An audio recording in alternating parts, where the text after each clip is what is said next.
Omar Berrada dipilih sebagai CEO Manchester United yang baru. Ini menjadi perekrutan signifikan pertama United di bawah era Ineos.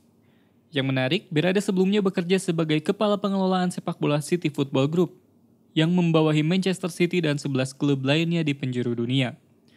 Pertanyaannya, siapa Omar Berrada dan apa signifikansinya untuk Manchester United?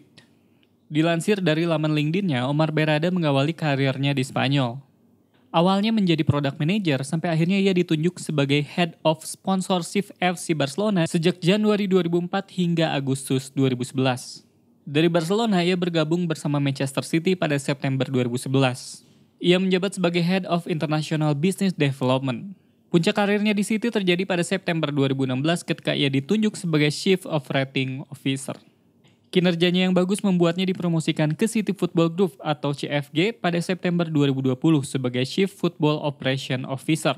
Ia tidak cuma mengurusi Manchester City tapi 12 klub lain di bawah CFG. Dan pada Januari 2024 ini, ia ditunjuk sebagai CEO baru Manchester United. Sebuah klub biasanya dijalankan oleh poros ganda yang bekerja beriringan. Poros yang pertama adalah dari sisi olahraga. Dalam hal ini yang berkaitan dengan teknis sepak bola seperti perekrutan pemain, pelatih, sampai negosiasi kontrak. Sementara itu poros yang lain berkenaan dengan bisnis klub itu sendiri, mulai dari mengurus sponsor, infrastruktur klub, pengembangan bisnis, dan mengelola puluhan sampai ratusan karyawan.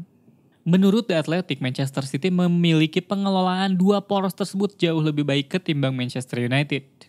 Akan tetapi masuknya Sir Jim Ratcliffe bersama Ineos-nya berusaha untuk mengubah hal tersebut secara signifikan. Untuk membuat United bisa menyamai seperti apa yang dilakukan oleh City, cara termudahnya adalah membajak otaknya. Dalam hal ini adalah Omar Berrada. Ia ditugaskan untuk mengambil kedua peranan dalam poros tersebut sebagai CEO Manchester United. Hal ini juga menjadi solusi bagus buat keluarga Glazer. Sebagai pemegang saham mayoritas, prioritas utama mereka jelas keuntungan. Namun kalau sisi sepak bolanya tidak menunjukkan proses signifikan, maka sisi bisnisnya pun akan terpengaruh. Contohnya, gagal lolos ke babak 16 besar Liga Champions. Sementara itu, Ineos sudah berpengalaman mengelola tim. Perekrutan Berrada menjadi salah satu tandanya. Berrada mungkin tidak akan memberikan perubahan secara instan, tapi perekrutan ini menunjukkan kalau Sir Jim Ratcliffe memang ingin menghadirkan perubahan. City bisa berjaya karena uang minyak adalah pernyataan yang tidak salah. Akan tetapi banyak uang tidak melulu soal kejayaan. Di bawah Todd Boehly, Chelsea mengeluarkan 574 juta pound untuk belanja pemain pada musim 2022-2023. Namun dengan uang yang sangat fantastis itu, Chelsea justru hanya ada di peringkat ke-12 klasemen Premier League. Di musim itu, The Blues bahkan ditangani oleh 4 pelatih. Mulai dari Thomas Tuchel, Graham Potter, Bruno Saltor, dan Frank Lampard.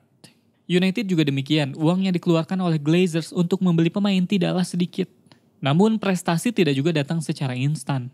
Soalnya pengelolaan klub sepak bola saat ini kian rumit dan juga masif. Pelatih sudah tidak jadi orang satu-satunya yang mengurus segala hal tentang klub, mulai dari bisnis sampai perekrutan pemain. Ada orang lain yang bertugas membantu pekerjaan tersebut agar pelatih bisa fokus pada hanya aspek pertandingan. Mengelola klub sepak bola dengan ratusan sampai ribuan karyawan memang menjadi tugas yang rumit. Klub sudah bukan soal sepak bola tapi sudah macam perusahaan. CEO ini berperan besar untuk mengatur agar segalanya bisa berjalan sesuai dengan semestinya, dan City adalah tim yang bisa dibilang berhasil. Soal transfer, City memang mengeluarkan banyak uang untuk membeli pemain, tapi mereka juga mendapatkan uang dari penjualan pemain. Ini sungguh berbeda dengan United, utamanya setelah era David Gill. Contohnya di musim 2022-2023, City mengeluarkan 150 juta pound untuk membeli pemain, namun mereka berhasil mendapatkan 160 juta pound dari penjualan pemain. Pada musim tersebut mereka bisa mendapatkan Erling Haaland, sekaligus menyingkirkan pemain yang dianggap surplus seperti Raheem Sterling dan Gabriel Jesus dengan harga mahal.